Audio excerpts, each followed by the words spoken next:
कितीही universal precaution घ्या, सगळं कळत असतं, पण मला वाटतं प्रत्येक गायनेकॉलॉजिस्टच्या आयुष्यामध्ये ही अशी सिच्युएशन येते. शुद्धोदक स्नानम समर्पयामी.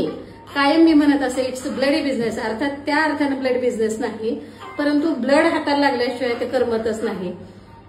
फार गडबडीत डिलिव्हरी झाली. एक ऑपरेटिव्ह सुरू होतं आणि आमच्या दादाला बाहेर यायची मात्र फारच गडबड झाली होती.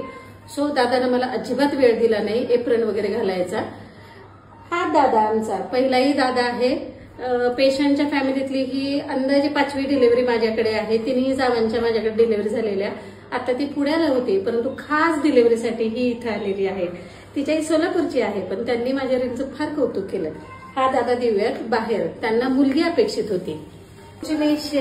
जाओ चलो अभिनंदन. परत एकदा मुलगा आहे.